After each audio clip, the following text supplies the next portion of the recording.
On va commencer tranquillement si ça te va. Ouais, ouais, Ouais, moi ça me va. Allez. je vois que voilà, on est une petite dizaine. Merci aux personnes qui ont fait le temps de se connecter avec nous pour ce nouveau webinaire de la DRPSI. Un webinaire qui est libre et ouvert à tous. Aujourd'hui, on propose à Cathy Longchaud, qui est infirmière, IPA et doctorante, de nous parler de son parcours, de voir un petit peu ce qui a favorisé son engagement doctoral et peut-être ce qui a été plus compliqué aussi, et qu'elle puisse rapidement aussi nous parler de son travail de recherche. Voilà. Sur l'organisation de ce webinaire, ce qu'on s'est dit, c'est qu'on pourrait laisser Cathy présenter un petit peu. Moi, je vais relancer avec des questions aussi. Vous pouvez poser des questions, soit en direct, soit via le chat, que je vais essayer de suivre en même temps. Voilà, n'hésitez pas à lever la main pour poser une question. L'idée, c'est vraiment une idée d'échange. On a prévu qu'il y ait au grand maximum sur l'heure, 40 minutes de présentation et une vingtaine de minutes d'échange. Merci à Céline Ségard pour l'organisation, les liens, l'enregistrement, etc. Voilà. On se lance, Cathy, si ça te va? Eh bien, écoute, allez, c'est parti. Bien, bonsoir à tous et merci aux personnes qui se sont connectées. Merci aux personnes qui regarderont ce webinaire par la suite. Et puis, merci à la DRPSI pour cette invitation et merci à toi, Yvonne, pour la préparation. Je voulais commencer juste par faire un petit clin d'œil à Benjamin, parce que Benjamin Villeneuve, parce qu'il a fait son début de webinaire en disant oui, on peut être âgé et être doctorant. Eh bien, Benjamin, je suis encore plus âgée que toi, hein, puisque j'ai 53 ans. Je suis mariée, j'ai 3 enfants et j'ai 3 petits-enfants. Donc, voilà un peu le côté personnel. Mais on peut être aussi doctorante avec tout ce petit monde autour de soi. Je crois qu'au départ, Yvonne, tu souhaitais que je parle de mon parcours professionnel. Donc, moi, je suis infirmière de secteur psychiatrique depuis 1992, en fait, sur le PSM de Vendée, donc le CHS Georges Mazurel. On va dire un parcours professionnel classique, hein, rien d'original, au sein d'un pôle, dans une unité d'admission. Je suis passée de nuit, les unités de longue hospitalisation, les CMP, les hôpitaux de jour. Et en fait, en 2014, j'intègre ce qu'on appelle la Fédération des urgences psychiatriques, qui est plutôt du côté du centre hospitalier départemental. Donc, c'est une unité d'urgence et de liaison. Et en même temps, j'intègre la CUMP 85. Et enfin, en 2018, l'opportunité m'est donnée pour partir sur la formation IPA. À Nantes Université, en fait, donc qui est une formation à temps complet sur Nantes. Et du coup, je suis diplômée en 2020, en fait. Voilà. Avec le Covid, en fait, on a nos diplômes en octobre 2020, exactement. Depuis, je suis sur un pôle, en fait, sur lequel j'ai du temps dédié pour les missions de suivi de personnes soignées. Ça se déroule plutôt en 3 jours, on va dire 3 jours semaine. Les 2 autres jours nous ont été laissés un peu libres, ce qu'on appelle pour du temps transversal. Voilà. Et c'était un peu à nous de construire ce temps transversal par rapport à nos aptitudes, à nos ambitions, à nos intérêts. Donc, voilà un petit peu mon parcours professionnel. Ouais. Merci Cathy pour cette présentation. C'est vrai que c'est intéressant de voir comment finalement tu as évolué comme infirmière en psychiatrie. Toujours, tu es restée pendant toute ta carrière dans le même établissement? Oui, oui, exactement. J'ai pas changé d'établissement. Ouais. D'accord. Et, Ok. et même très longtemps sur un même pôle. C'est pour ça que je dis, il n'y a rien d'original. Maintenant, aujourd'hui, je pense que en tout cas, la longévité et la fidélité à un établissement et à un pôle commence à devenir très Oui, original, je pense, dans les oui, parcours. oui, c'est vrai. Voilà. Est-ce que tu pourrais nous parler de comment est-ce que tu as débuté finalement la recherche et comment est né ton intérêt pour la recherche? Alors, là aussi, je vais être très authentique avec vous. En fait, tout au long de mon parcours, professionnel au sein du pôle, en fait, la recherche pour moi, c'était un mot certainement qui traînait par là, mais je n'y ai porté aucun intérêt. En fait, j'ai évolué en faisant du mieux que je pouvais par rapport à ce qu'on m'avait appris, par rapport à ce qu'on m'avait transmis et puis par rapport à mes valeurs. Donc, pour moi, la recherche, je la découvre lors de la formation IPA, au final, avec mon mémoire de recherche. Voilà. Enfin, bien sûr, avec les cours, bien évidemment, hein, qu'on a pu avoir. Alors, j'avoue que les cours au départ en première année sur la recherche, pour moi, c'est un peu du chinois. Je ne comprends pas bien ce que c'est, je ne comprends pas bien l'intérêt, je ne comprends pas bien tout ça. Mais bon, il faut le faire. Donc, on le fait.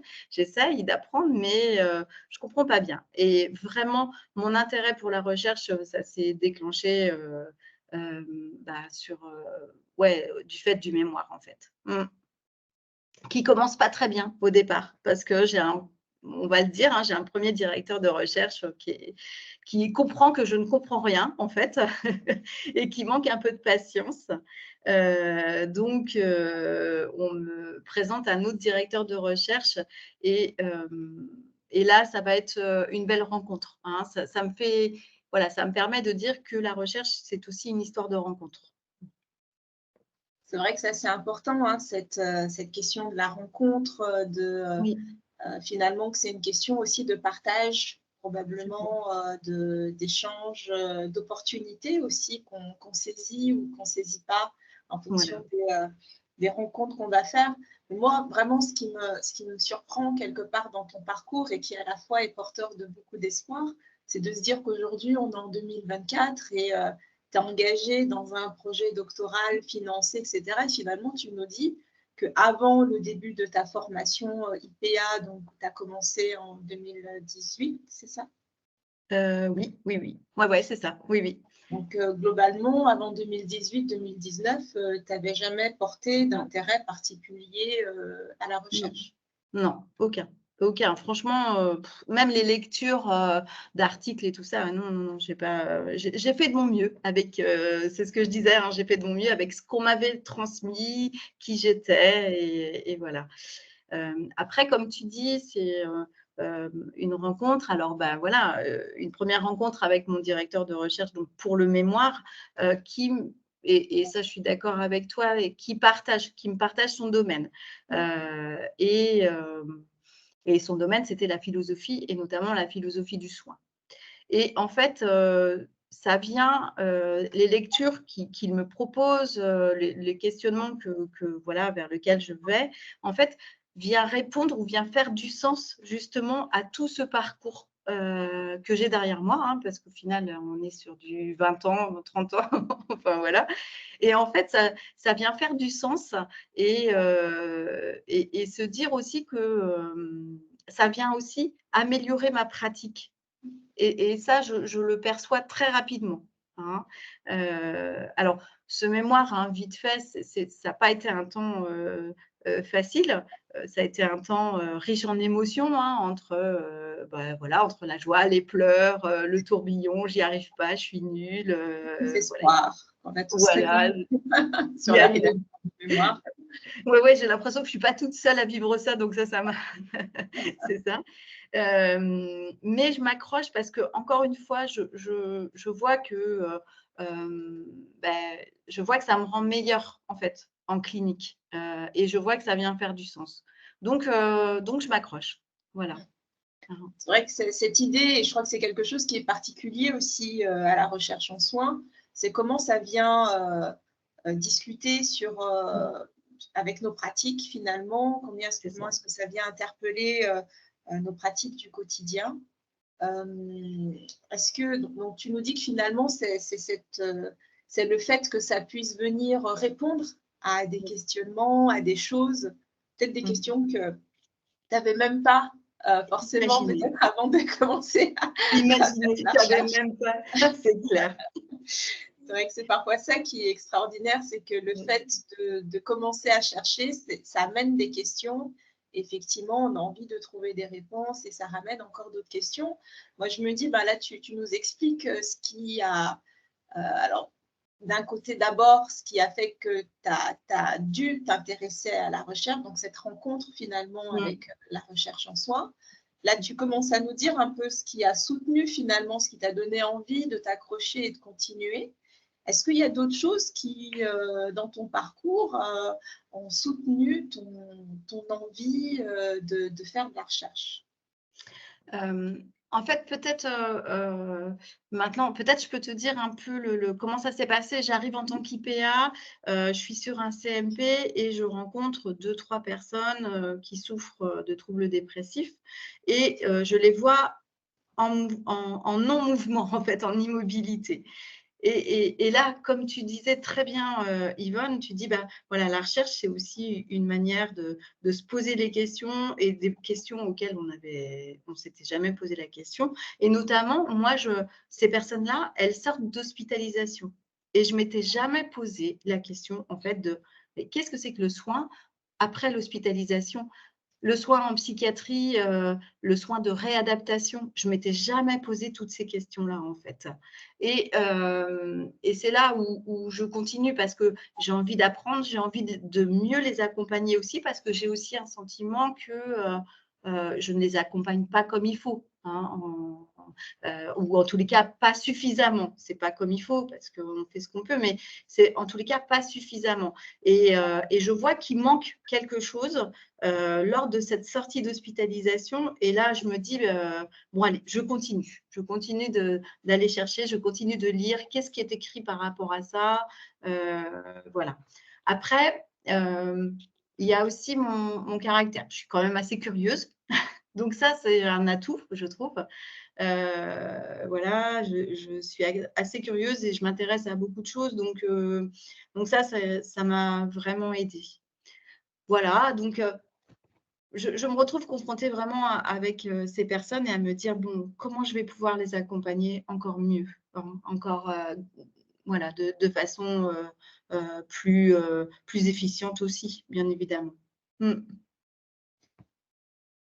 Il y a l'idée d'accompagner les patients de façon plus efficiente et finalement, à travers ce que tu vois, tu te dis, bah, est-ce que vraiment ce que je fais, c'est satisfaisant? Est-ce que j'accompagne au mieux finalement les personnes? Et puis, ce que j'entends, c'est que tu nourris ces réflexions par de la lecture. Alors, est-ce que c'est de la lecture d'articles? Oui, c'est de la lecture d'articles parce que au départ, si tu veux, bah, du coup, avec le mémoire de recherche, ben voilà, on nous a appris aussi à aller regarder sur PubMed, on nous a appris aussi à avoir des bases de données un peu plus, on va dire scientifiques. Enfin, c'est même pas on va dire, on a des bases de données scientifiques. Donc effectivement, je vais aller chercher. Déjà, je me replonge. Donc vous avez entendu. Voilà, c'est les troubles dépressifs. Donc déjà, je me replonge sur le trouble dépressif. Qu'est-ce que c'est? Pourquoi est-ce qu'ils sont en non-mouvement, en fait, hein? Je vais aller chercher tout ça. Et puis, je vais aussi aller chercher sur qu'est-ce qu'on leur propose, qu'est-ce qui fonctionne, en fait, en termes de soins. Et là, je fais des découvertes quand même un petit peu. Donc, du coup, je me dis, mais voyons, c'est un sujet qui semble quand même assez intéressant, en tous les cas, au départ. Et je construis comme ça, au fur et à mesure. Je remplis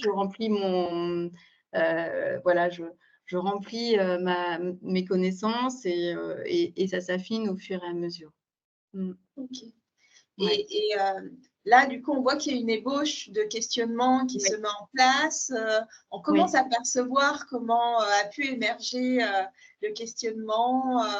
Voilà, ce petit truc, hein, quand on fait de la recherche qu'on connaît, qui commence à nous piquer, à nous dire, ben, il me manque quelque chose, j'aimerais aller plus loin. Donc, est-ce que tu peux nous dire, finalement, de façon très concrète, comment ça s'est passé, comment tu t'es retrouvé finalement en parcours doctoral, pourquoi doctoral et pas une étude, un PhRIP ou autre chose. Voilà. Quelle a été la suite? Ouais. Alors, donc, vous avez bien compris qu'il y a deux domaines, en fait. C'est-à-dire que, bon, il y a le domaine où je vais continuer à lire, où je m'enrichis, où je vais voir un peu ce qui est écrit.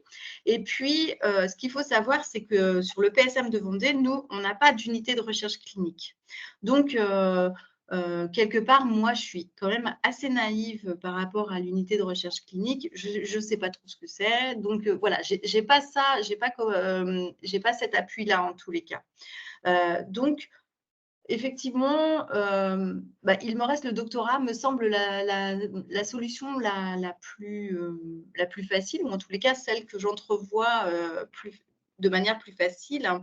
C'est à ce moment-là où je continue à écrire et où, alors je crois que c'était en mars 2022, je vais voir ma directrice de soins, en fait, et je lui fais part de ce souhait de poursuivre vers un doctorat.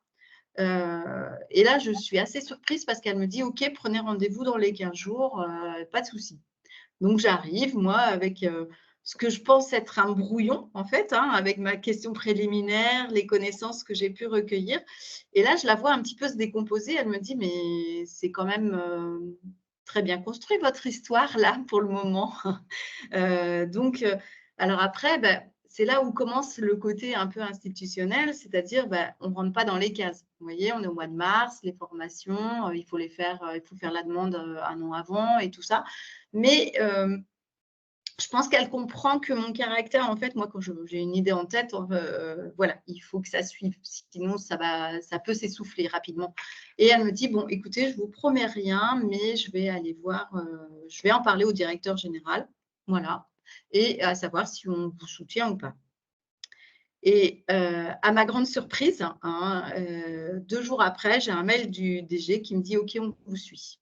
Bon, alors là, autant te dire, Yvonne, que je ne rigole pas du tout, parce que je me suis dit, mais dans quoi je me lance? Qu'est-ce qui se passe?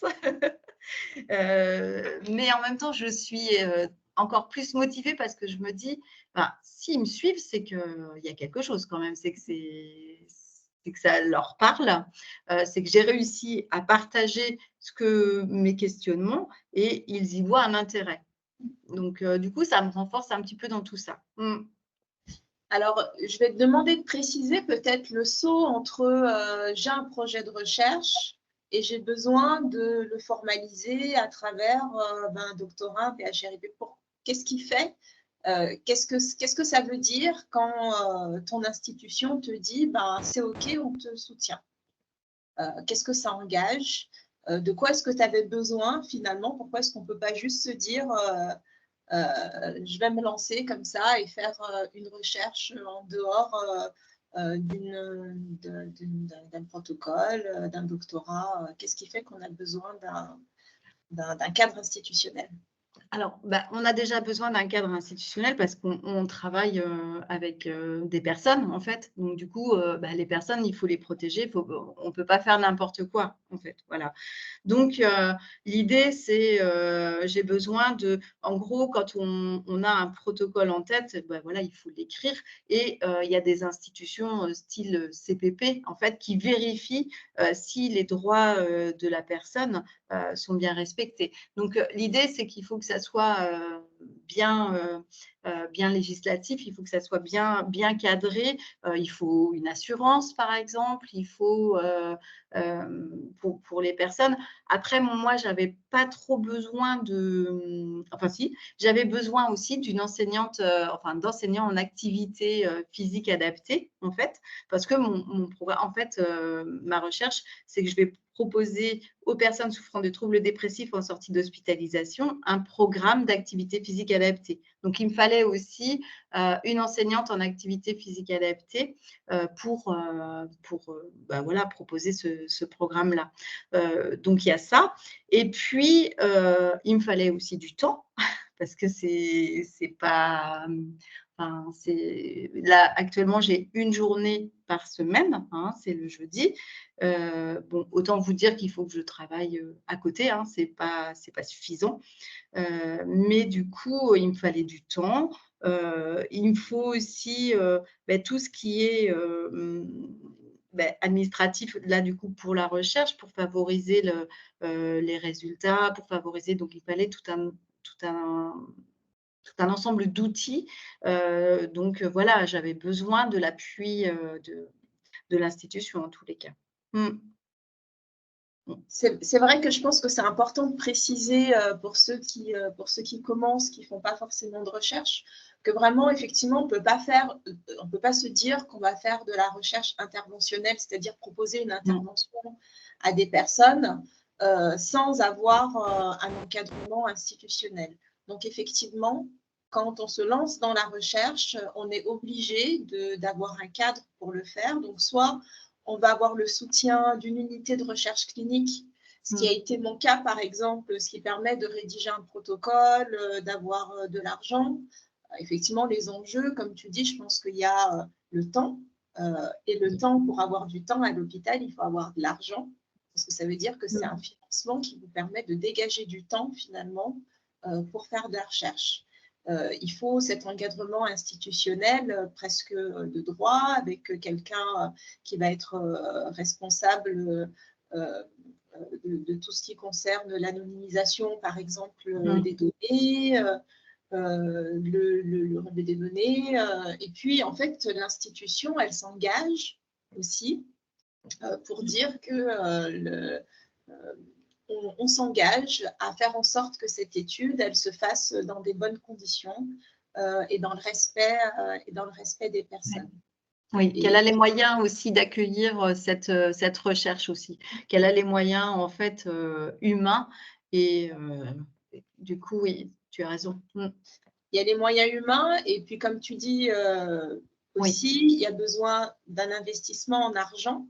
Par exemple, pour d'autres études, ça va être pour payer l'intervention ou s'il faut du matériel. Ou, voilà, toi, il te fallait quelqu'un qui puisse faire l'intervention,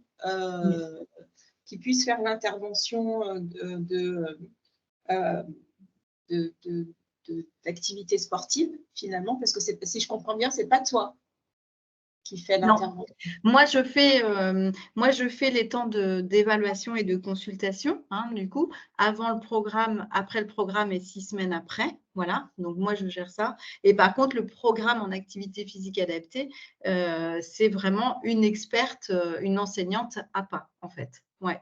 Donc, j'avais besoin de cette expertise-là, déjà pour construire les programmes, déjà, parce que c'est leur domaine. Et en plus, dans leur domaine, en tous les cas, elles s'adaptent aux capacités des personnes. Et moi, ça, je ne sais pas faire. Ça, c'est leur boulot. Après, j'avais de la chance, c'est que sur le PSM, on avait les infrastructures. Voilà, on a déjà pour accueillir des activités physiques. Donc ça, j'avais déjà les infrastructures. Donc, il me fallait effectivement une enseignante à part. Je vois dans le chat qu'il y a Sandra Pinel qui nous dit « J'ai le labo, l'HDR, une co-encadrante, le projet est écrit et il me manque le financement du temps de thèse. » Et elle dit « C'est bien parti pour elle. » Alors effectivement, je pense que c'est bien parti. Je ne sais pas, Sandra, si tu veux intervenir, mais en tout cas, moi, ce que je me dis, c'est que la particularité des IPA, quand même, hein, moi, je ne suis pas IPA, effectivement, c'est que vous avez souvent déjà un temps transversal qui vous permet d'avoir quand même officiellement le droit de consacrer une journée à faire autre chose que de la pure clinique. Quand on est infirmier et qu'on a attendu dans son service tous les jours, qu'on travaille à temps plein, comment est-ce qu'on peut justifier de prendre une journée ou 2 journées dans la semaine pour ne pas faire du temps clinique et pour faire son travail doctoral? Donc, si on n'est pas IPA, on a encore plus besoin finalement du soutien institutionnel parce qu'effectivement, il va falloir trouver comment soit l'établissement accepte de nous libérer ce temps-là pour qu'on fasse ce travail de thèse. Mais si on est libéré sur ce temps-là, il ne faut pas que ce soit les collègues qui payent et qui doivent remplacer notre temps, sinon c'est des enjeux aussi qui sont compliqués, donc il faut pouvoir financer pour qu'on soit remplacé sur ce temps-là pour pouvoir se consacrer à la recherche. Ah oui, Sandra. Ah oui. Et Sandra, tu es IPA ou Je suis en formation, je suis en M2 à Nantes, moi aussi. D'accord. Et donc, mon employeur déjà me libère sur le temps IPA. Enfin, je fais un peu mon programme comme je veux, hein. C'est du privé. C'est une association, un établissement médico-social à Dicto. C'est une petite structure. Enfin, au niveau national, au PLA, c'est assez grand, mais c'est une petite structure à Saint-Nazaire. J'ai une demi-journée qui va être consacrée pour ce qui est formation, coordination des soins. J'ai aussi un peu de recherche parce que j'avais mis pas mal de choses en place avant mon départ en formation et je trouve intéressant de pouvoir les faire ressortir par de la recherche, des expérimentations autour de la réduction des risques à Dicto. Donc j'ai appelé mon employeur et ils vont peut-être me payer à temps plein et il y aura une journée pour la thèse. Super, Sandra. Puisque j'ai tout, j'ai le labo, j'ai l'HDR, j'ai tout. Bah, génial, félicitations Sandra. Et merci pour ton soutien, Cathy, parce qu'elle m'a beaucoup écouté, Cathy. J'ai rien fait, moi. Quand elle venait faire des cours aux intercours. En tout cas, Cathy, peut-être que tu peux en profiter pour nous expliquer de quoi est-ce qu'on a besoin finalement pour débuter une thèse. Là, Sandra, elle nous parle de l'HDR, du labo. Est-ce que tu peux nous expliquer un peu tout ça? Oui. Alors, donc, moi, la première étape, ça a été, bon, je vais aller voir mon institution. OK, ils me disent oui, très bien. Ensuite, ce qu'on a besoin, c'est vraiment un directeur de thèse qui soit habilité à diriger une recherche. Donc, ça veut dire que moi, notamment, c'est Madame le professeur Anne Sauvager, hein, qui est praticienne universitaire. Mais l'idée, c'est il faut aussi avoir un HDR, enfin en tout cas un directeur de thèse avec lequel on s'entend bien. Je crois qu'il ne faut pas partir avec quelqu'un, se dire chouette, on a un HDR, tout va bien. Il faut qu'on ait envie de travailler ensemble, il faut qu'on ait les mêmes motivations, il faut qu'on ait les mêmes intérêts. Après, on peut avoir des divergences dans la façon de penser, et ça, au contraire, parce que c'est riche et c'est complémentaire, mais il faut avoir le même intérêt et bien s'entendre, parce que ce qui permet d'être en sécurité et que tout se passe bien. Donc, en règle générale, si le directeur de thèse est HDR, il est souvent affilié à un laboratoire de recherche. Donc là, moi, mon laboratoire de recherche, c'est motricité, interaction, performance. Donc, c'est un laboratoire qui est affilié à l'UNIV Nantes, c'est au STAPS, en fait. Donc, je me retrouve avec plein de doctorants, jeunes sportifs, qui sont en train de courir dans tous les sens, tout va bien, et qui évaluent les muscles. Enfin, je vois plein de choses, c'est chouette. Et ensuite, ouais, c'est ça. Donc, il y a le labo. Donc, en règle générale, vous avez un directeur de thèse, tout se passe bien. Vous passez devant le labo, vous présentez votre projet. Bon, moi, en l'occurrence, je ne l'ai pas présenté, mais j'ai dû écrire, j'ai dû envoyer un dossier. Le labo vous dit OK, d'accord. Le labo, ensuite, est affilié à une école doctorale et à l'université. Donc, en règle générale, si vous avez l'HDR, le labo, l'école doctorale si vous suit, mais l'école doctorale va faire très attention justement à cette histoire d'argent et à cette histoire que vous ne soyez pas en précarité. Donc, elle va faire très attention.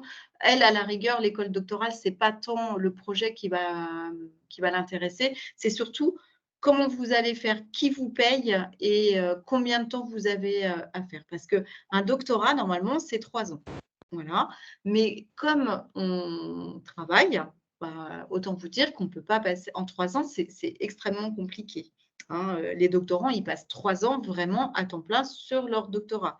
bon, nous, à une journée par semaine, vous voyez bien qu'on est loin du compte. Donc, on peut demander des dérogations jusqu'à 6 ans, en fait. Bon, après, ce n'est pas l'objectif d'atteindre les 6 ans non plus, mais voilà, on peut demander un petit peu de supplément.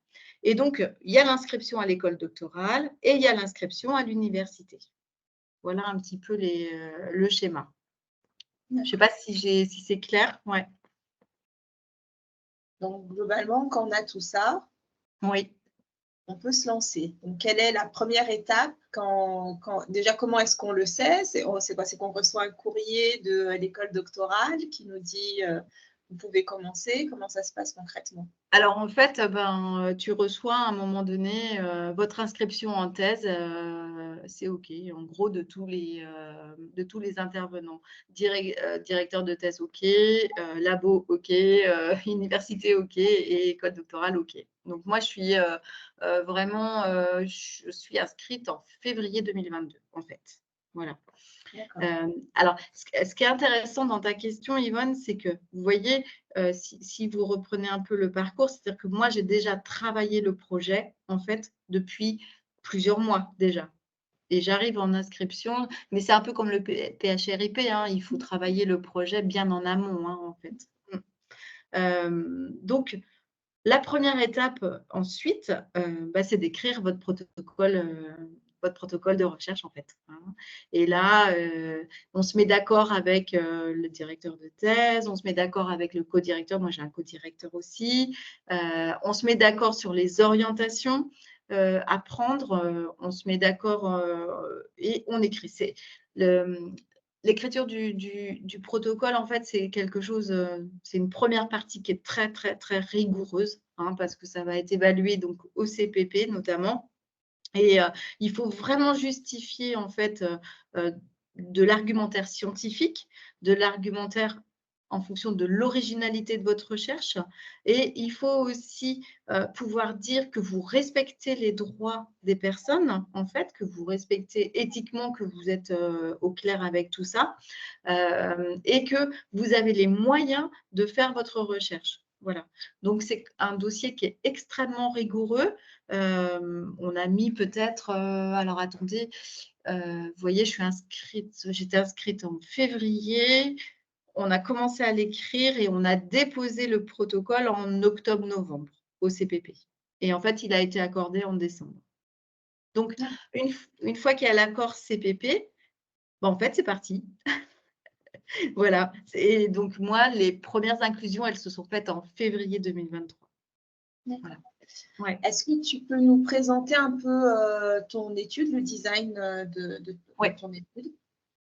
Alors, vite fait, mon étude, c'est donc je me suis orientée sur les personnes qui souffrent de troubles dépressifs en sortie d'hospitalisation, en regardant les troubles dépressifs sous le prisme de la régulation des émotions. Voilà.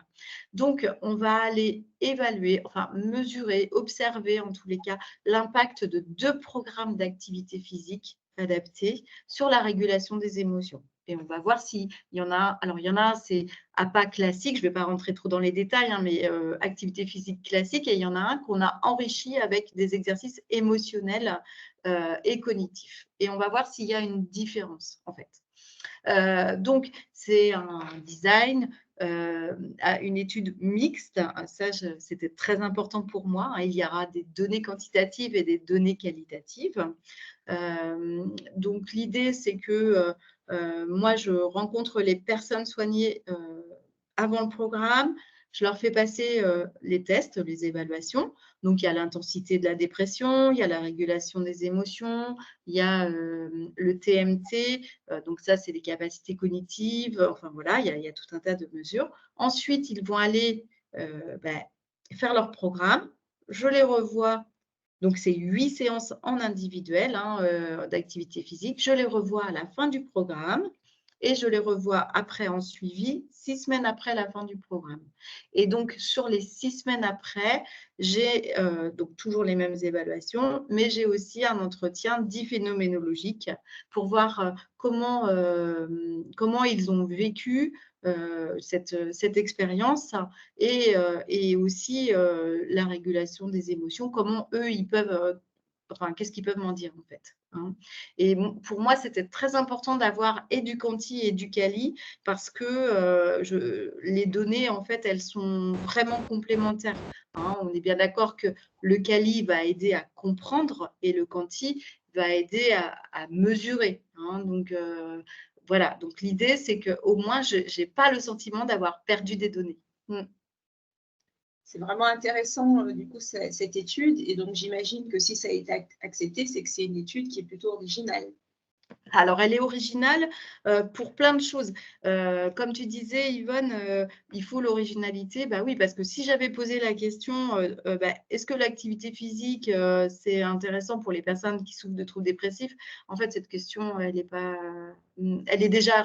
Enfin, on y a déjà répondu, hein. Je ne sais pas si vous avez vu tous les articles qui peuvent tomber. Il faut faire de l'activité physique, ça, on est d'accord. Donc, elle est originale déjà de par la façon de regarder le trouble dépressif sous la régulation des émotions. Donc voilà, ça déjà c'est l'originalité. Ensuite, elle est originale sur le temps, au moment où on propose ce programme, c'est-à-dire la sortie d'hospitalisation. Je suis désespérée, mais je ne trouve rien sur PubMed, notamment sur toutes les bases de données, sur les soins qu'on pouvait proposer aux personnes dépressives en sortie d'hospitalisation. Et elle est originale sur les programmes, la manière dont ils ont été faits. Parce qu'on s'aperçoit dans les lectures que, il y a des choses, hein, l'intensité, le nombre, tout ça, c'est quand même assez bien défini. Mais par exemple, de nombreux programmes, ça va être, on va faire de la marche nordique pendant 3 mois. Voilà, par exemple. Là, ce n'est pas une activité, c'est de l'activité. Donc, ce sont des séances qui sont séquencées en atelier. Enfin, voilà, donc elle est originale de par tous ces faits-là. Ok, et tu ne nous l'as pas dit, mais c'est un doctorat de quelle discipline? Si j'ai bien compris, c'est pas un doctorat en sciences infirmières. Alors, ce n'est pas un doctorat en sciences infirmières parce que, voilà, hein, en France, ce n'est pas si facile que ça. C'est un doctorat en sciences humaines et sociales. Voilà, hein. Et du coup, c'est parce que ça rentre en même temps, je trouve que c'est assez intéressant parce que du coup, les sciences humaines et sociales, ça réunit l'homme dans son entier et on va utiliser l'activité physique et les troubles psychiques. On va réunir tout ce petit monde. Donc voilà. Peut-être pour finir, avant qu'on passe aux questions, plus sur justement le vécu et le ressenti. Aujourd'hui, avec ton expérience, ça fait 2 ans maintenant que tu es en parcours doctoral. Pour toi, quelles sont les qualités nécessaires pour peut-être affronter la mise en route et le début de ce parcours doctoral? Qu'est-ce qui fait que tu y es arrivé? Alors, moi, je dirais… Alors, maintenant, c'est que mon ressenti, hein, comme tu dis. Moi, je dirais, c'est qu'avant de partir, il faut vraiment se questionner sur sa motivation. Voilà, quelle est sa motivation? Parce qu'on voit, hein, ça peut paraître long, mais au final, ça passe très, très vite, hein, on est d'accord, mais ça peut paraître long, le temps de tout ce processus. Donc, il faut une motivation qui nous anime, qui soit suffisamment importante pour pouvoir tenir et pour pouvoir ne pas être fatigué, ne pas être… Pour le moment, je suis assez étonnée de moi, mais je ne suis pas fatiguée, je suis surprise. Je prends les étapes les unes après les autres et à chaque fois, j'apprends et je dis à chaque fois, je grandis. Après, je dirais que… on apprend à avoir une attitude réflexive, en fait. C'est-à-dire que pourquoi alors, des fois, ça peut paraître un peu difficile, mais des fois, on a l'impression d'être toujours aussi à côté parce qu'on voit bien que c'est un mode de pensée. Et à chaque fois, moi, j'ai l'impression des fois d'être toujours à côté ou de poser toujours des questions mais au final, ce sont des questions qui vont faire avancer la réflexion. Donc, il faut avoir cette attitude réflexive. Il faut avoir aussi, je pense, cette curiosité. Alors, cette curiosité dans son domaine, bien évidemment, mais la curiosité tout le temps, en fait, au final, hein. Le fait d'être intéressé, il faut cultiver cette curiosité. Et enfin, et ça, je pense qu'Yvonne, tu pourras le dire, il faut être rigoureux, hein. Il faut être rigoureux, mais tout en étant flexible. Et ce qui est très intéressant et ce que j'apprends aussi, c'est d'apprendre à accepter aussi la controverse, hein, ce qu'on dit la controverse universitaire, c'est-à-dire que vous faites des choix à un moment donné, bah oui forcément, mais les autres ne regardent pas le phénomène sous la même façon. Donc, on va pouvoir vous dire, bah oui, pourquoi, comment. Et en fait, ça, c'est plutôt de le prendre de manière très constructive et pour faire avancer la réflexion. Donc, voilà, je dirais un peu bien se poser la question quand même de la motivation, mais ça, qu'on soit en doctorat ou sur un PhD-RIP, parce que c'est extrêmement long. Et puis, en fait, ça se met pas comme on avait toujours pensé. Il faut s'adapter aussi, bien évidemment. L'adaptation, ça, c'est clair. Ouais. C'est sûr que je pense que tu as vraiment raison et c'est quelque chose que je retrouve en tout cas chez beaucoup de chercheurs. Ce qu'ils disent, c'est que ce qui est compliqué, c'est qu'il faut à la fois beaucoup de rigueur et beaucoup de souplesse pour faire la recherche, parce que si on s'arrête et qu'on s'effondre et qu'on n'a pas la capacité de s'adapter à tous les inattendus, et ils sont très nombreux en recherche. C'est clair. Il faut être en capacité effectivement d'avoir la souplesse de s'adapter, d'être orienté solution. Et je pense que pour le doctorat, c'est vraiment quelque chose qui est important. C'est vrai qu'il y a un vrai questionnement autour de la santé mentale des doctorants aujourd'hui. Est-ce que tu fais du sport du coup pour tenir Alors, est-ce que je fais des... Alors, Yvonne, voilà, tu vois mon projet de thèse, enfin, en tous les cas, mon protocole. Eh bien, depuis que je suis en doctorat, je ne fais plus d'activité physique. J'ai plus le temps. Oui, aïe, aïe. Non, mais pour tenir, en fait, je vous ai dit tout à l'heure, j'ai mon petit monde là autour de moi qui, quand je suis trop dedans, qui vient me dire, eh oh, c'est bon là, tu fais une pause, on est là. Donc voilà, il faut trouver un équilibre, bien évidemment. Il faut. Alors, ce qui n'est pas toujours évident, tu as raison quand même, Yvonne, c'est notamment là, je suis à l'étape où je finis mon investigation et je dois écrire ma revue de littérature. Et écrire une revue de littérature ou écrire un article scientifique, en fait, demande du temps, demande de se poser. Et le problème, c'est qu'on s'aperçoit que tout va vite autour, à côté, et ça ne s'arrête jamais. Et je n'ai pas encore trop trouvé le bon moment pour poursuivre cette écriture, mais il va falloir que je le prenne et il va falloir apprendre aussi à se poser et à se fixer des objectifs et à dire ça, je le ferai plus tard, ça, je le ferai pas, à s'organiser aussi. Il y a aussi l'organisation qui est très importante. Ok, merci beaucoup, Cathy. On va passer la parole aux participants et aux participantes. Est-ce que vous avez des questions, des remarques, des observations pour Cathy? Profitez-en, elle est là pour ça.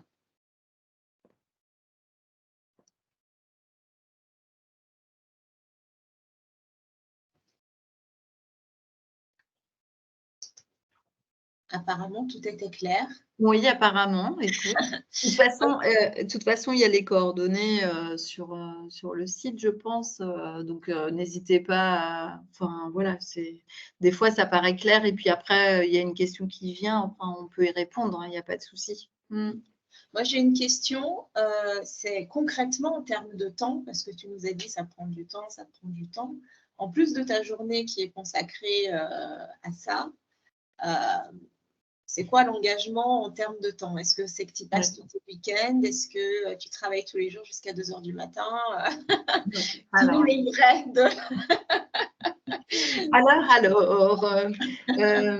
Alors, non, moi, je ne travaille pas jusqu'à 2 h du matin. J'ai besoin de dormir, en fait. Ça, j'ai vraiment besoin de dormir. Le matin, je serai plus efficace le matin, mais j'avoue que je travaille surtout le samedi et le dimanche matin, en fait, là où je suis paisible, tranquille, et c'est là où je suis le plus efficace. Mais en même temps, Yvonne, tu l'as très bien dit tout à l'heure, est-ce que tu fais du sport? Alors, j'ai dit non, je ne fais pas d'activité physique, mais je vais quand même marcher parfois. Et le le travail en doctorat ou le travail en tous les cas de réflexion ne se fait pas que devant l'ordinateur. En fait, il se fait aussi en consultation, il se fait aussi lors d'une marche, il se fait aussi lors de voilà d'un moment où la pensée peut être un peu tranquille. Ça, c'est quelque chose qu'on retrouve et je pense qu'il faut avoir en tête quand on se lance dans ce type de parcours. Comme tu dis, il y a le temps de l'investigation qui se fait, peut-être qui s'organise plus facilement parce qu'il a intégré finalement au temps qu'on est censé consacrer à la recherche, parce que pour le faire, on doit être à l'hôpital, etc. Mais on oublie souvent le temps d'écriture, le temps de valorisation, qui est assez compliqué à organiser, parce que si vous n'avez pas du temps finalement, ou par exemple, c'est des choses importantes à anticiper, la possibilité de travailler de la maison. Oui. Parce que être dans la valorisation, l'écriture d'un article, la lecture d'articles en étant dans le service, c'est extrêmement compliqué. Comme on dit, ça demande une disponibilité psychique. Et c'est vrai que ça va demander probablement aux institutions de réfléchir à comment est-ce qu'elles peuvent accompagner en termes d'organisation les professionnels qui sont là-dedans. Il y a quelque chose qu'on retrouve aussi et que tu viens de dire, et je pense qu'il est important de préciser en termes d'organisation, c'est que pour tout ce qui est travail d'écriture et de valorisation, souvent, on est quand même plus efficace le matin. Donc, si vous voulez négocier du temps, ne négociez pas que des après-midi, de faire de la clinique le matin et du travail d'écriture doctorale l'après-midi. Alors, on a tous des organisations différentes, mais globalement, ce qu'on retrouve, c'est que c'est quand même plus facile d'écrire, de se concentrer, etc. le matin que l'après-midi. Je vois qu'il y a une question d'Astrid. Elle se demande comment sont valorisés les diplômes et les études master IPA puis doctorat dans le travail en termes de grade, au niveau financier, etc. Alors, en tant qu'IPA, les choses sont très, très claires. Hein, on est très, très peu valorisé. Hein, ça, voilà, tout le monde le dit. Après, la question du doctorat, c'est une très bonne question et on me la pose souvent, c'est-à-dire, d'accord, tu fais un doctorat, ok, mais pourquoi faire ensuite on va dire qu'on va suivre les opportunités, on verra. Mais il y a des choses qui sont en train de bouger en France, notamment la notion de clinicien-chercheur, où on peut être enseignant-chercheur. Enfin, voilà, il y a des choses qui sont en train de bouger. Bon, une chose est sûre, c'est qu'on ne fait pas de la recherche pour avoir de l'argent.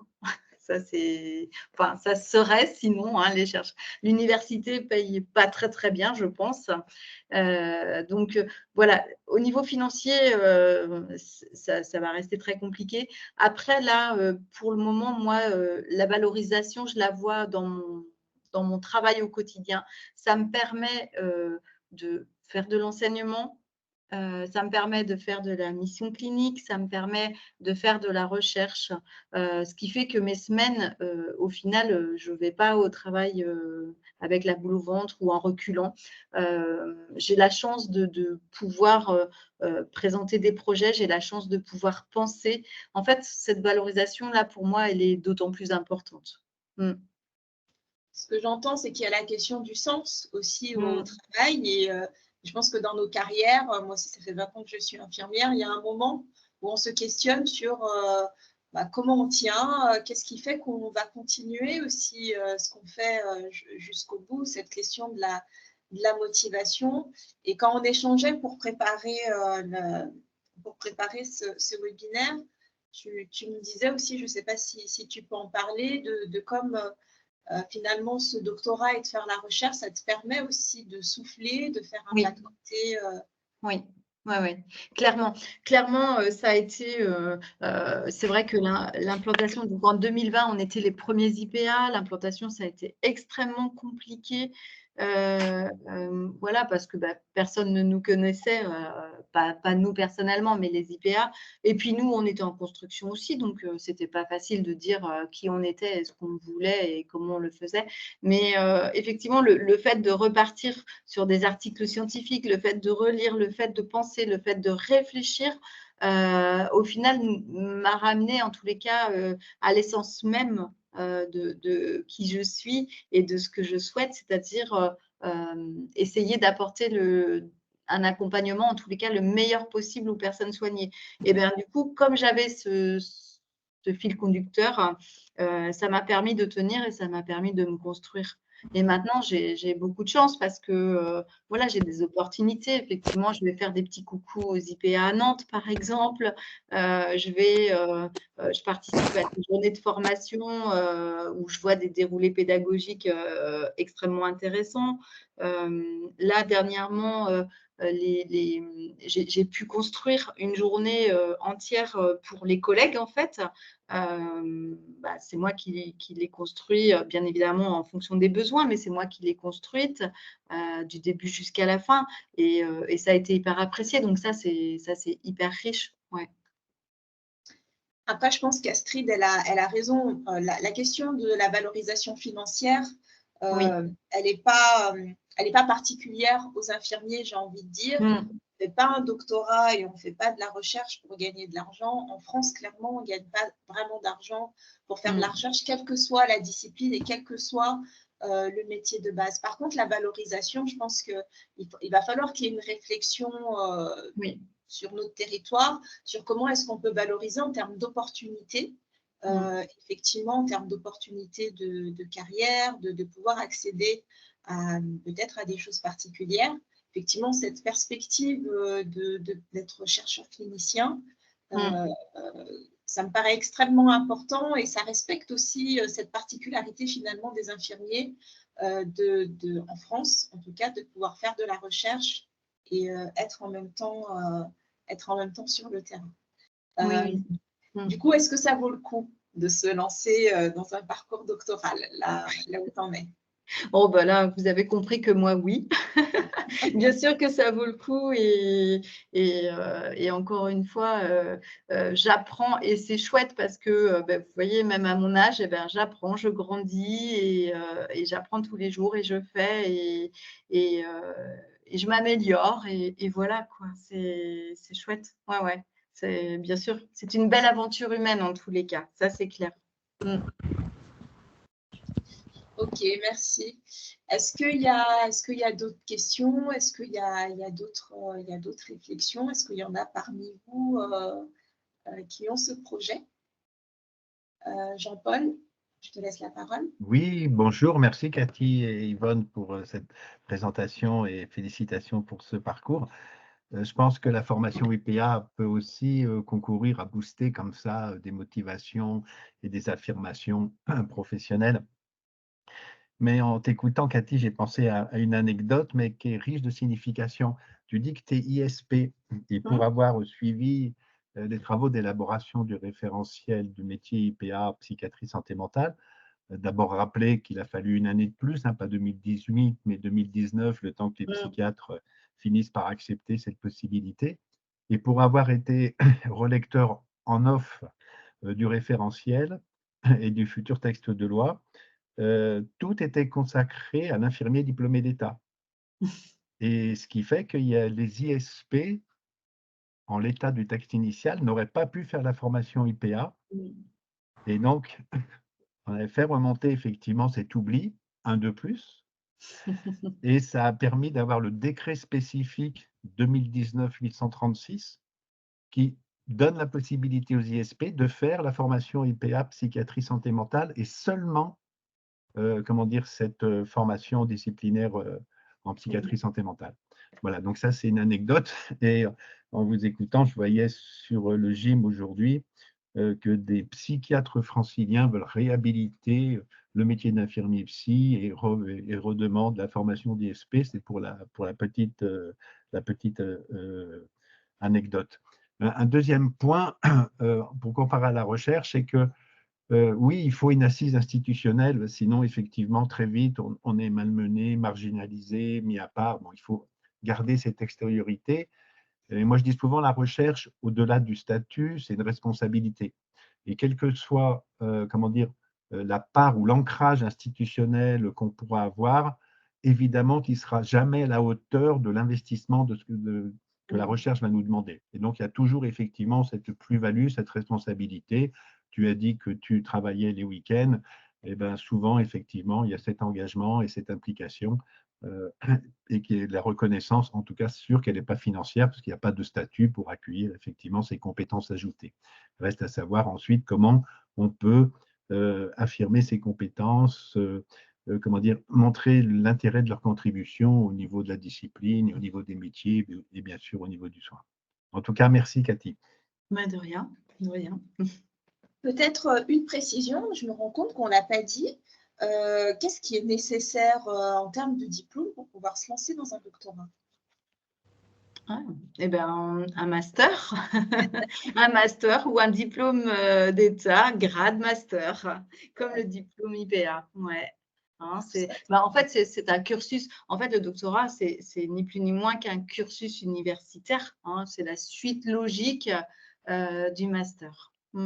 C'est important de le préciser parce que oui. Le parcours doctoral, c'est pour ça que c'est possible pour les IPA, parce que l'IPA a un grade master. Pour nous qui sommes infirmiers DE cliniciens, on n'a pas directement accès au parcours doctoral. Alors, si on fait un master dans n'importe quelle discipline, on peut y avoir accès. Est-ce qu'il y a des exigences de notes? Est-ce qu'il y a des choses particulières pour y accéder? Oui, alors il me semble quand même qu'il y a une exigence, parce que du coup, l'université regarde votre dossier de master, hein, et il me semble qu'il y a quand même une exigence de notes qui est équivalente à 16, en fait, sur le travail de recherche de master. Voilà, il me semble. Mais c'est à confirmer, hein, à revoir. Ouais. On sait, oui, qu'il y a des choses qui peuvent s'adapter en fonction de la discipline, de la motivation, etc. Mais c'est vrai que globalement, il faut avoir eu une bonne note sur son travail de recherche de master pour pouvoir accéder au doctorat. Et ça, c'est important de le savoir parce que ça peut motiver à travailler comme il faut son mémoire de master pour pouvoir y accéder. Alors, il y a Sandra qui nous dit qu'il faut avoir une en soutenance. Okay. Ça paraît déjà plus accessible parce qu'il y a certains masters, avoir 16, c'est compliqué, oui, c'est ça. Ça peut être compliqué. Je ne sais pas s'il y a d'autres marques. Jean-Paul, ta main est encore levée. Est-ce que tu as une nouvelle question ou est-ce que c'est la main levée de tout à l'heure?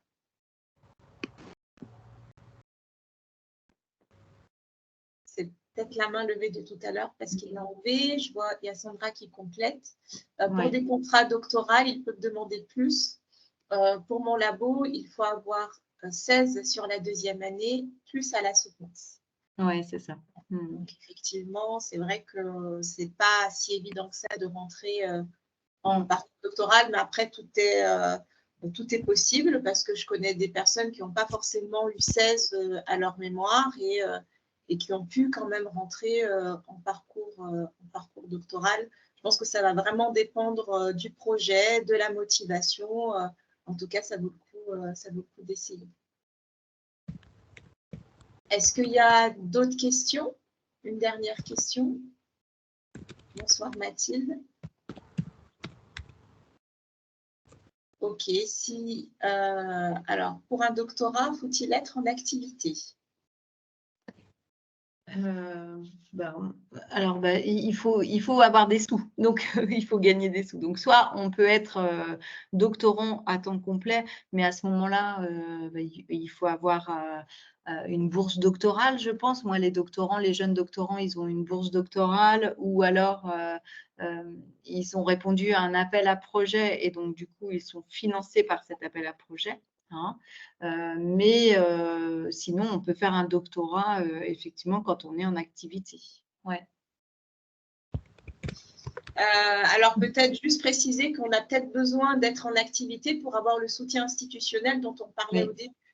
C'est-à-dire Oui. que s'il n'y a pas d'établissement derrière pour financer l'intervention, etc., on peut se retrouver limité.